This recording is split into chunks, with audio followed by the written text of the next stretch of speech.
बच्चों, आज हम पढ़ेंगे कक्षा 7 सामाजिक अध्ययन के अंतर्गत हमारा पर्यावरण विषय का पाठ 4 वायु। हम आपको बताएंगे इस पाठ से संबंधित प्रश्नों के उत्तर, लेकिन एक बार पाठ को अवश्य पढ़ लें। तो चलिए यहाँ पर जान लेते हैं अभ्यास प्रश्नोत्तर में। सबसे पहले जो आपका प्रश्न है, यहाँ पर निम्न प्रश्नों के उत्तर दीजिए। और पहला प्रश्न आपका क वाला आप देख सकते हैं, वायुमंडल क्या है।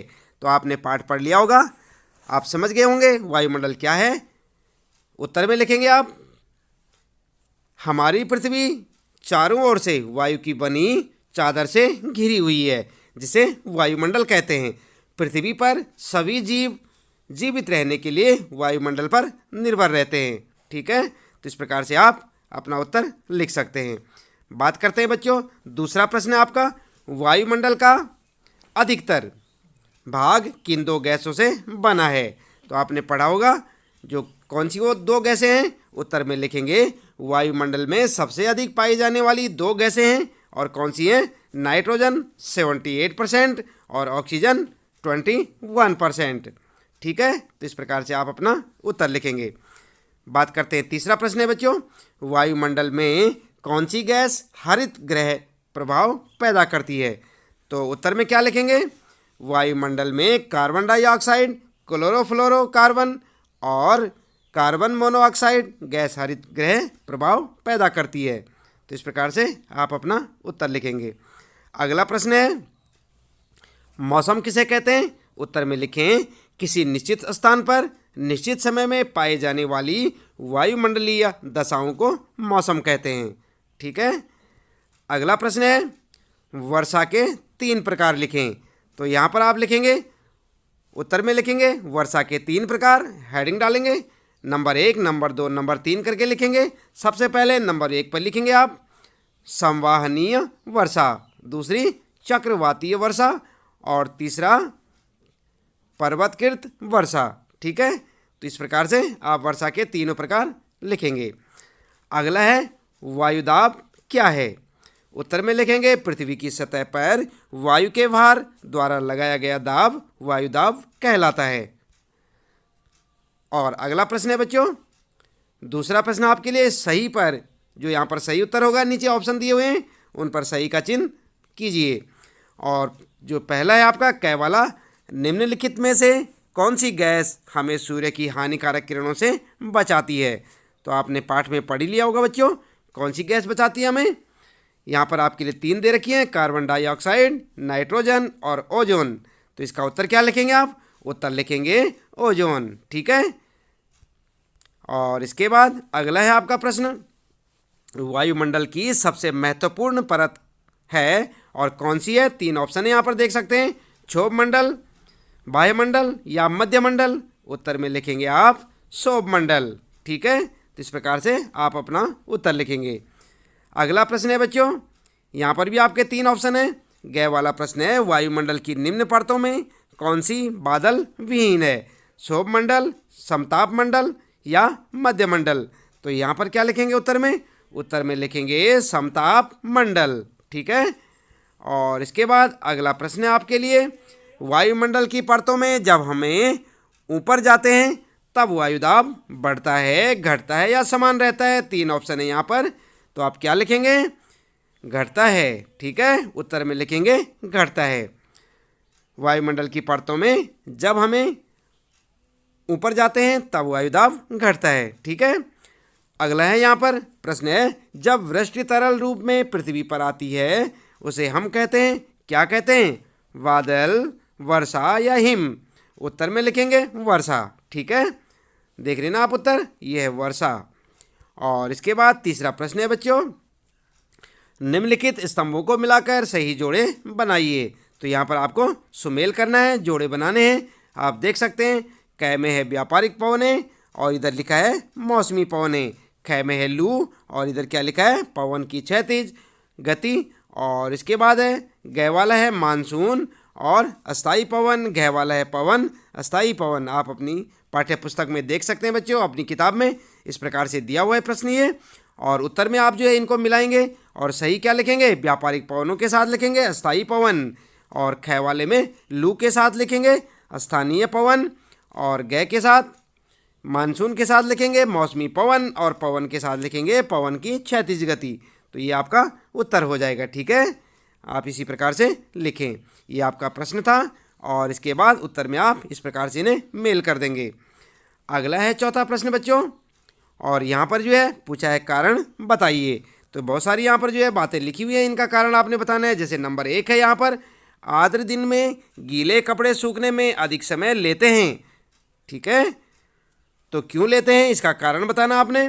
उत्तर में लिखेंगे आप, वर्षा ऋतु में ही अक्सर आए दिन होते हैं, यानी कि आर्द्र दिन होगा यहाँ पर, आर्द्र दिन होते हैं। यहाँ पर लिखेंगे आप आर्द्र, आए ना लिखें, आर्द्र दिन होते हैं। और आर्द्र दिनों में हवा में जल वाष्प की मात्रा या नमी की मात्रा अधिक होती है, और यह हवा में जल वाष्प की मात्रा या नमी गीले कपड़ों को जल्दी सूखने नहीं देती। ठीक है, तो इस प्रकार से आप अपने प्रश्न का उत्तर लिख सकते हैं। जैसे कि आप यहाँ पर देख रहे हैं ना, आर्द्र। इसी प्रकार से जहाँ जहाँ यहाँ पर आई लिखा है, यहाँ पर क्या लिखेंगे आप, आर्द्र, आर्द्र लिखें बच्चों, और बाकी आपका उत्तर ठीक है यहाँ पर।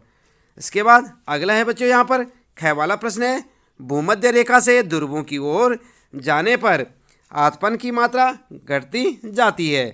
तो उत्तर में क्या लिखेंगे, उत्तर लिखेंगे, इसका कारण ये है, आप ध्यान दें, यहाँ पर कारण बताना आपने कि भूमध्य रेखा से ध्रुवों की ओर जाने वाली आतपन की मात्रा घटती जाती है।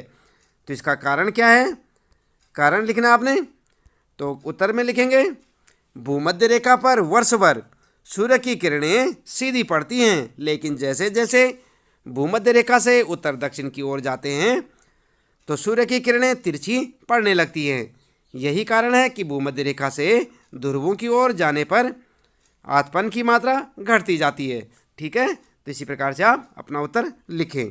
अगला है बच्चों, आओ खेलें। प्रश्न देख लें आप यहाँ पर, आओ खेलें। और यहाँ पर जो है क वाला प्रश्न है, दिए गए चार्ट की मदद से वर्ग पहेली समस्या को हल करें। तो यहाँ पर आपके लिए एक चार्ट दिया हुआ है जो कि वर्ग पहेली है, और इसे आपने हल करना है।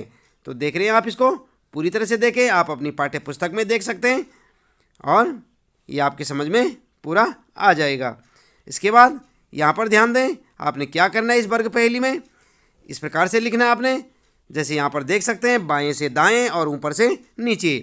नंबर 6 पे, एक भारतीय पेड़ जो 24 घंटे ऑक्सीजन प्रदान करने का असाधारण गुण होता है। ठीक है, और दूसरे है यहाँ पर 8वां है, वायुमंडल में मौजूद एक गैस जो केवल 0.03% में पाई जाती है।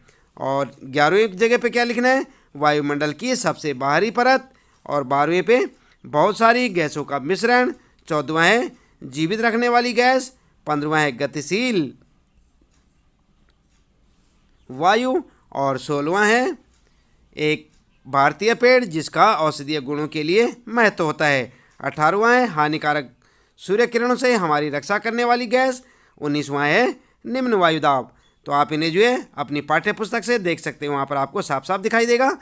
और यहाँ पर देख सकते हैं ऊपर से नीचे में जल वाष्प की वायु की मात्रा में, जो जल वाष्प है उसमें वायु की मात्रा। दूसरा है वायुमंडल में धूल कण के चारों ओर जल वाष्प का संगठन। और अगला है यहाँ पर बच्चों, तीसरा है उत्तर भारत में ग्रीष्म ऋतु में बहने वाली स्थानीय पवन का एक उदाहरण। और चौथा है वायुमंडल में छोटे अंतराल के लिए बदलाव। 5वां है वर्षण का तरल रूप। 7वां है यहाँ पर पृथ्वी के चारों ओर वायु की चादर। 9वां है वायु दाब का मापन का यंत्र। 10वां सूर्य से आने वाली ऊर्जा। 13वां शीत में दृश्यता को कम करता है। और 17वां है जब सूर्य हमारे सिर के ऊपर होता है वह समय। ठीक है, तो इस प्रकार से आपने जो ये वर्ग पहेली है इसके अंतर्गत जितने ये पॉइंट लगे हुए हैं आप देख सकते हैं, जगह जगह पे यहाँ पर देख सकते हैं आप, ये पॉइंट लगे हुए हैं। इन जगहों पे आपने इनसे संबंधित लिखना होगा। जैसे कि यहाँ पर दिया हुआ है बाएं से दाएं क्या लिखना है, ऊपर से नीचे में क्या आपको लिखना है। तो आप इस प्रकार से उत्तर आपका इस प्रकार से बनाएं। आप देख रहे हैं यहाँ पर, तो ठीक इसी प्रकार से आप अपना उत्तर लिखेंगे। आप इसे नोट कर लें अपनी नोटबुक में बच्चों। ये है आपका उत्तर। इस वर्ग पहेली के लिए आप इस प्रकार से लिखना शुरू करें।